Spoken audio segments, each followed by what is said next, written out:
Bonjour à tous, ici Monsieur Cacahuète et Zo. aujourd'hui nous sommes mercredi 13 septembre 2017 et il est 14h13. Voici un épisode un peu particulier de Parlons DVD. Pourquoi? Parce qu'on va parler d'une série télé ou d'un coffret d'une série télé. Il s'agit de Nick Cutter et les Portes du Temps. Donc ça faisait plusieurs mois qu'on était en train de les regarder. Oh, pas plusieurs mois. Oh, peut-être 2 mois quand même. Je sais pas.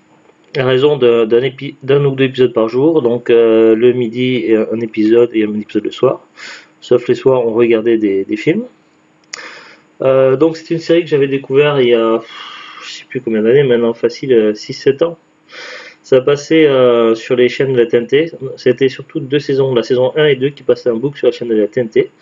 Les autres saisons, bah, je ne sais pas s'ils ont été vraiment diffusés, mais je n'avais jamais vu à la télévision les saisons 3, 4 et 5. Et encore, j'avais pas vu tous les épisodes des saisons 1 et 2. Et donc c'était en début d'année que j'avais acheté le coffret sur Amazon. Donc bah, l'occasion s'était présentée. Il y avait une promo dessus. Je sais plus si c'était avant les soldes ou pendant les soldes. Non, c'était pendant les soldes. J'en sais rien. Oui, oui, parce que avant les soldes, j'avais acheté Fringe avant que les soldes commencent. Euh, donc c'était pour une surprise pour C'était pour toi. mon anniversaire. Oui, pour ton anniversaire. Donc c'était avant les soldes. Et après, quand les soldes ont commencé, vers la fin des soldes, j'avais acheté Nick Cutter et les Portes du Temps. Pas les soldes de cet été, mais les soldes d'hiver. Alors donc, parlons de cette série. Donc, ça parle de dinosaures, mais pas que. Donc, il s'agit surtout de portes du temps, donc d'anomalies, donc des sortes de portails qui s'ouvrent sur différentes époques.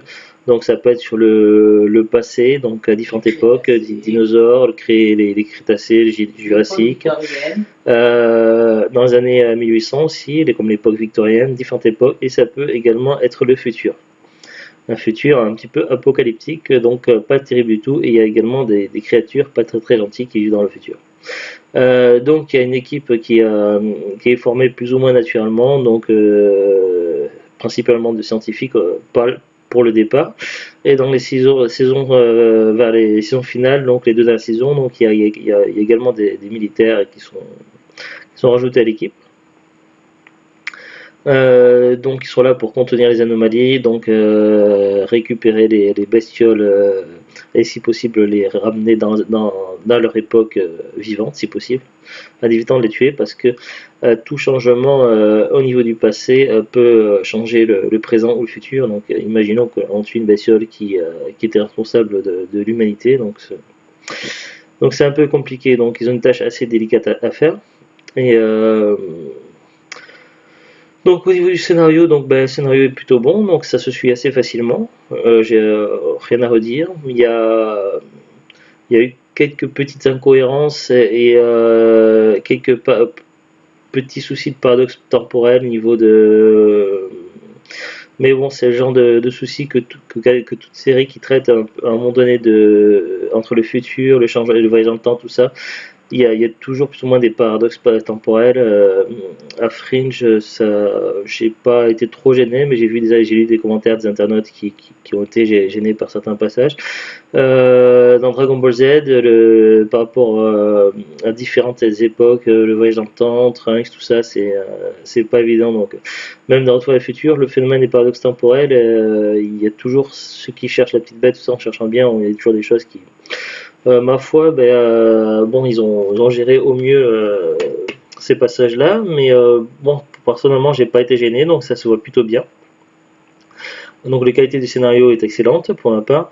Les effets spéciaux aussi sont vraiment super, donc c'est pas tout récent, mais les effets spéciaux vraiment voilà, ça se voit encore très très bien. Au niveau du jeu des acteurs et des dialogues, ben, y a rien à redire, donc c'est vraiment parfait. Après, c'est vrai que les premiers épisodes peuvent faire un petit peu série B, tout ça, style petit budget ou un petit peu style série allemand, tout ça. Enfin, c'était l'impression que j'avais vu au début sur les tout premiers épisodes, mais après, déjà c'était déjà de qualité vraiment pas mal. Mais au fur et à mesure que ça avance au niveau des saisons, donc la qualité, le travail, le changement des acteurs, tout ça, l'évolution, ça se voit. On a par exemple Abby, donc Abby qui travaille dans Zoro, donc elle avait quelques connaissances animalières. Elle savait pratiquement, à part utiliser des flèches pour endormir, elle ne savait quasiment rien faire, et du coup, c'est devenu une aventurière, une survivante, tout ça. Donc on voit l'évolution du caractère du personnage, également la coupe de cheveux, tout ça. Pareil, donc de la saison 1 à la saison 5, c'est vraiment plus du tout la même personne. Pareil pour Connor, tout ça, qui est... Au début, le petit étudiant qui sait pas grand-chose. Les personnages qui sont encore vivants du début à la fin, donc ils évoluent. Après, il y a des personnages qui ont disparu, certains qui sont morts, d'autres qui ne sont pas morts, donc je vais pas vous dire qui pour pas spoiler. Donc voilà, donc il y avait une vraie évolution au niveau du scénario des personnages, donc c'était plutôt bien travaillé. Donc là, j'ai rien à redire. Euh, Peut-être une légère critique par rapport au comportement de certains dinosaures. Parce que si on compare aux films de dinosaures style Jurassic Park et autres, en général les dinos ils mangent les humains et il y a des scènes là-dessus où voilà donc dans Nick Cutter et pour du temps, mais il y a des scènes où parfois on peut voir un T-Rex ou un raptor donc attaquer des humains tout ça, mais il ne les mange pas, il les blesse mortellement, mais il les laisse comme ça sans les bouffer. Donc c'est vrai que je me suis interrogé quand même, j'ai trouvé certains passages pas, c'est assez rare, mais certains passages qui pour ma part manquaient un petit peu de logique. Mais il faudrait que tu ailles voir autant des dinosaures pour voir ce qu'il est bien.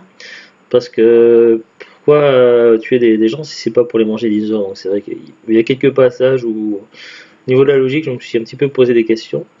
Après, voilà, donc sinon, il y a pas vraiment peu de critiques négatives à faire sur cette série, donc c'est vraiment une série que j'aime beaucoup.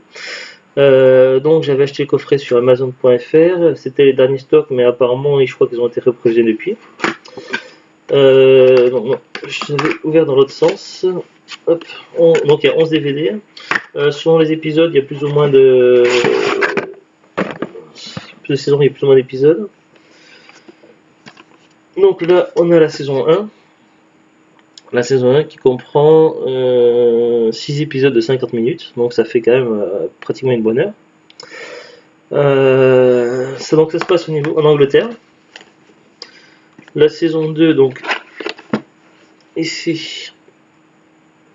Donc vous voyez les acteurs, là c'est encore les mêmes pour la saison 2. Je crois qu'il n'y a pas... Non, c'est pas la saison 2 qui a après qu'il y a des changements. 7 épisodes de 50 minutes. Saison 3, le coffret est plus épais. On a 10 épisodes de 50 minutes. Saison 4, retour à un coffret plus mince.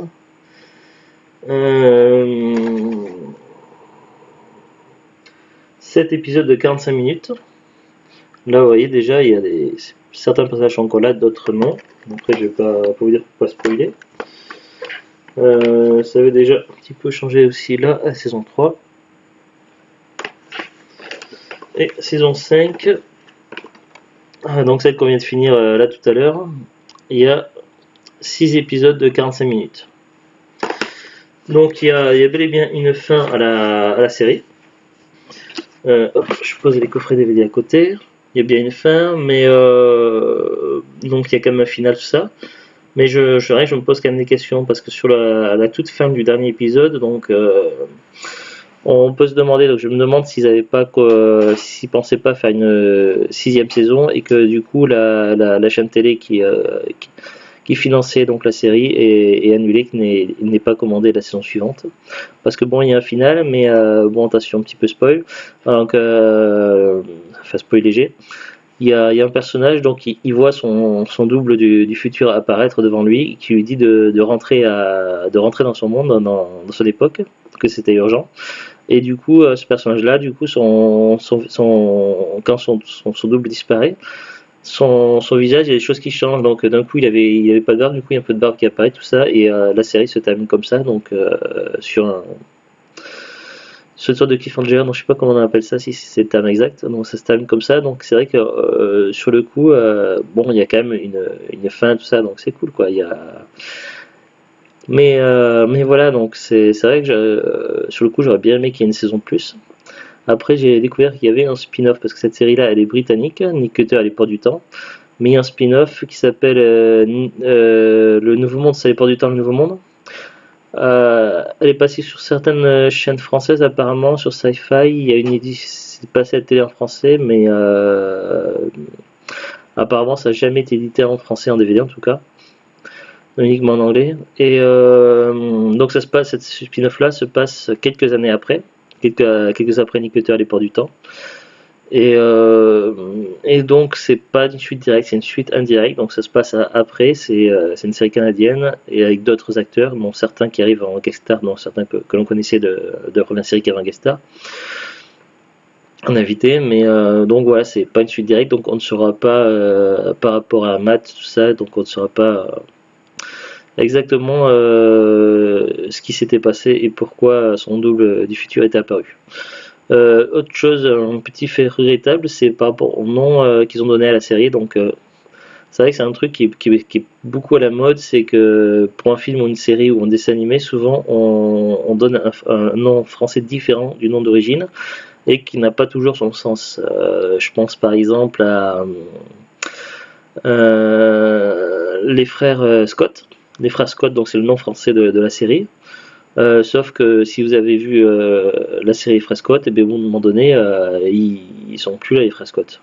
Il n'en reste plus qu'un sur les deux, donc ça n'a plus énormément de sens. Alors que le titre de la série d'origine était One Tree Hill.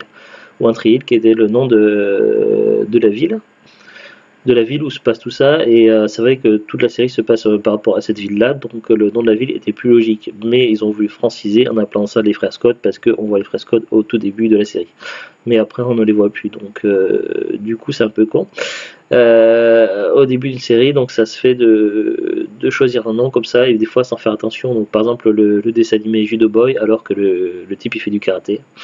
Ou l'exemple d'Olive et Tom, alors que le nom d'origine du dessin animé c'est Captain Tsubasa. Le problème c'est qu'Olive et Tom, Olive il est là toute la série, Tom on le voit quelques épisodes au début et après il est plus là. Donc, et pour Nick Cutter et pour du temps ils ont fait pareil. Donc Nick Cutter, donc c'est le personnage qui gère l'équipe au niveau du CA, donc pendant les 2 premières saisons. Et après il n'est plus du tout là. Donc du coup, une série qui s'appelle Nick Cutter les pots du temps sans Nick Cutter, c'est un petit peu con. Alors le nom d'origine de la série c'était Primeval. Alors ils auraient dû soit laisser Primeval, soit à la limite mettre marqué uniquement les portes du temps pour franciser le titre, parce que toute la série parle des portes du temps. Au lieu de Nick Cutter et les portes du temps, du coup c'est complètement con comme nom de série. Ça c'est le truc de franciser les noms de série sans vraiment réfléchir. Donc voilà, c'était les petites remarques que j'avais à faire là-dessus. Donc j'ai pas grand chose d'autre à dire à plus, sauf juste que voilà, donc je suis super content de l'achat. Je sais plus exactement combien j'ai payé, je crois une vingtaine d'euros, truc comme ça en solde.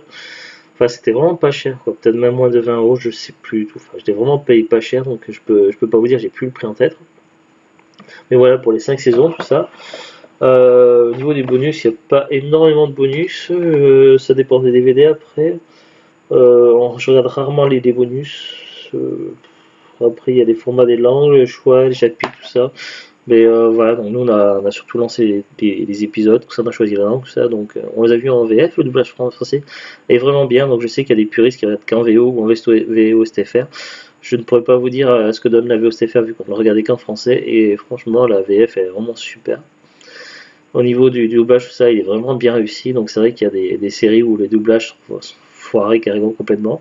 Je pense par exemple à Friends où le doublage il paraît plutôt pas trop mal quand on l'a vu qu'en français, mais une fois qu'on a vu la VOSTFR, il y a complètement rien à voir. Et puis sur le doublage français de Friends, la série, ils ont complètement foiré quasiment toutes les blagues.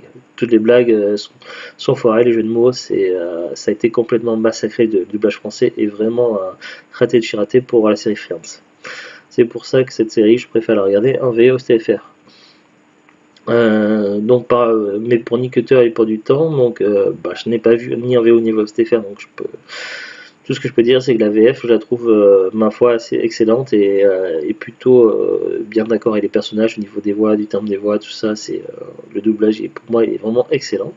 La série elle-même est excellente, donc au niveau du scénario, du suspense, tout ça, donc voilà, donc c'est une série. Donc j'avais regardé quelques épisodes comme ça à l'époque sur Internet où ils diffusaient que les 2 premières saisons et sur NRG12 ou V9 ou je sais plus. Et je trouvais ça pas trop mal, mais voilà, sans plus, parce qu'il n'est pas vraiment lancé. Mais là, de regarder les saisons les unes après les autres, comme ça, à un ou deux épisodes par jour, vraiment, voilà. Et puis on voit bien l'évolution, tout ça, au niveau des scénarios, c'est vraiment bien fichu, on s'attache beaucoup aux personnages, même quand il y a des personnages qui disparaissent et des nouveaux qui apparaissent, on s'attache également aux nouveaux personnages. Il y a une cohésion, tout ça qui est fait, tout ça, il y a des rebondissements, tout ça, c'est vraiment donc. Je trouve ça très intéressant, donc voilà, je suis super content. Donc c'est une série que je recommandais, donc, que je recommande. Moi aussi. Nick Cutter à l'époque du temps. D'ailleurs, il marque que l'époque du temps sur la saison 5, il marque plus Nick Cutter. Je sais pas sur ce coffret, ouais. Ouais, c'est ça, jusqu'à la saison 3, donc il y a Nick Cutter et les ports du temps. Et sur les coffrets suivantes, il marque plus, il marque que les ports du temps. Donc voilà, donc c'est tout ce que j'avais à dire sur cette série-là. Quelque chose à rajouter dessus, Non, tu as Zoulit? très bien exprimé. Ouais, des fois je sais que je suis un petit peu hésitant quand je parle, tout ça, donc j'essaie de faire mieux, mais c'est vrai que quand je parle de quelque chose qui me passionne, donc je fais pas forcément attention aux petites erreurs d'élocution que je peux faire. Et puis là, j'ai un petit peu le nez enrhumé, donc je m'excuse d'avance. Voilà, c'est tout. Bon, mais sur ce, donc rien d'autre à ajouter alors. Non. Voilà, et ben du coup on va commencer quelque chose de nouveau, donc certainement une série animée, un dessin animé. Donc pour le moment on ne vous dit pas quoi, ce sera une surprise lorsqu'on fera Je me rappelle déjà plus. Donc, un épisode de Parlons DVD lorsqu'on aura terminé, qu'on vous donnera notre avis. Sur ce, donc on vous dit à bientôt et au revoir. Au revoir.